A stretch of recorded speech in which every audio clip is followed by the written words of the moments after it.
This place is special. It was built and kept by one family, serving as their legacy for over a century, passed down from generation to generation. It being sold to us, outsiders in every way, shape, and form, was a gracious act in trusting us to make it a future.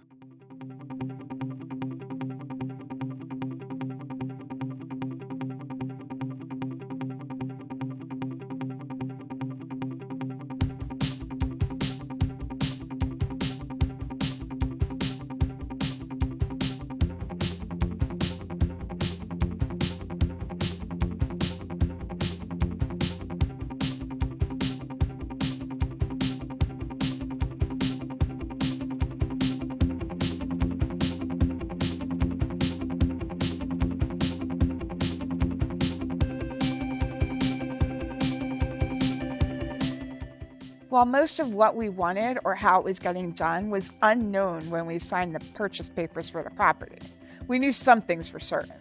We could not give these few chickens the attention they deserved while we renovated, especially considering we were going back and forth to Berlin at that point. Even if we did have chickens in the future, it wouldn't be in this can't believe it's still standing coop. And we knew that we would need a place to stay on site while we were gut renovating the main buildings. And we knew that the main buildings would need major planning and permits, which would take time, but that we could jump in, roll up our sleeves, and get this chicken coop out in a nice garden house in the next couple of months.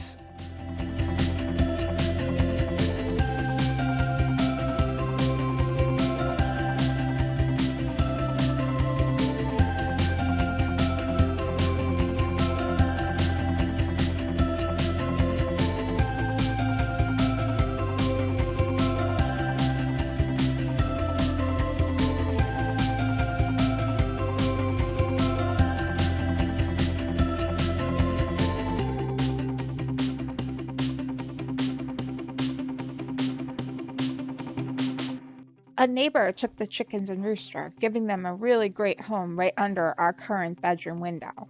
The rooster lets us know his appreciation every sunup, getting us up to work.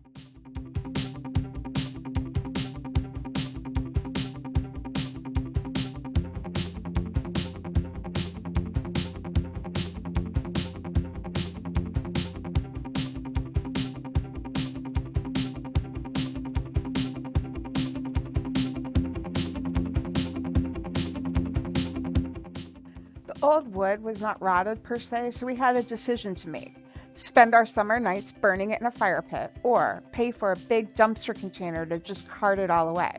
Comparing the labor hours it would take to the cost of a dumpster made it a pretty easy decision. The dumpster proved the right way to go when that one chicken coop filled not one, not two, but three dumpsters, overflowing.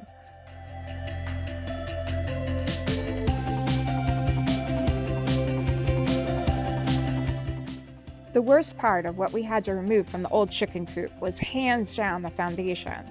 Imagine a floor comprised of a random mix of layers of wood, stone, paper, sand, and 100 years of chicken shit, all decomposing and settling at different rates unevenly. Well, you get the picture. To build anything in its place to last another 100 years, we need to excavate all that was there and then build up the land so that the foundation was higher than the surrounding area, which would allow the water to drain away.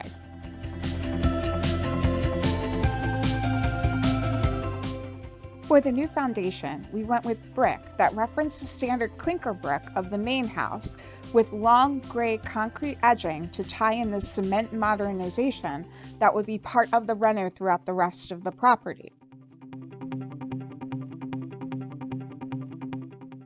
There was an ancient grapevine that had grown on the side of the chicken coop over decades, which we had been careful to try to preserve during the demo.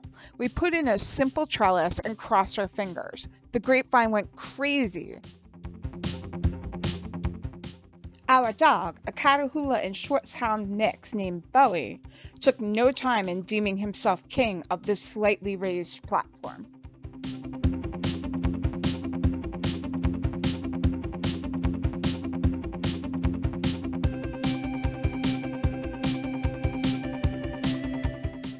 The hunt for a garden house was extensive.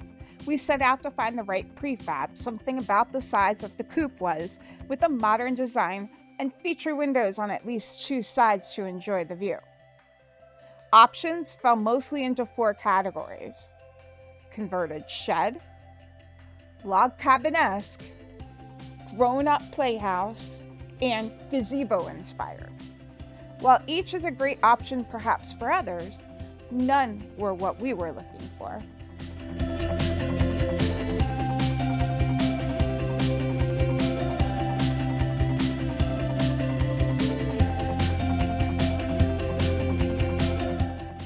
We got blueprints immediately, along with 10 pages of directions, which we used to know how big to build the foundation. The garden house would be exactly the size of the former Coop.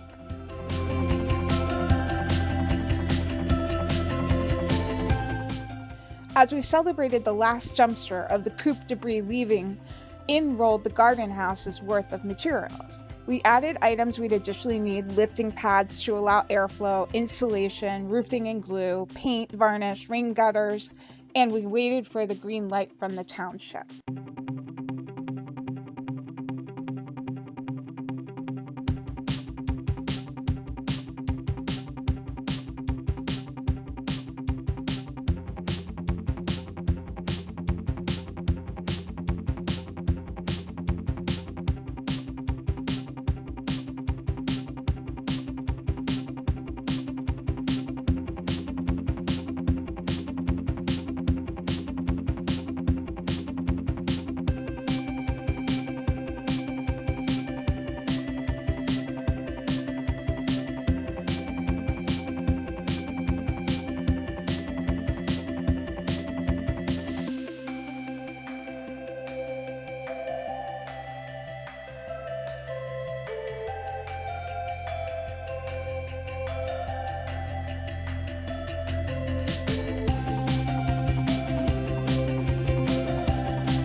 And Al swooped in to inspect work on the roof.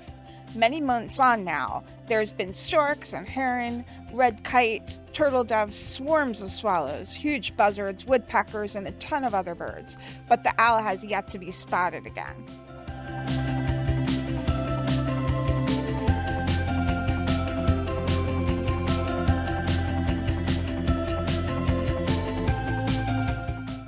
The structure took 2 long weekends to erect.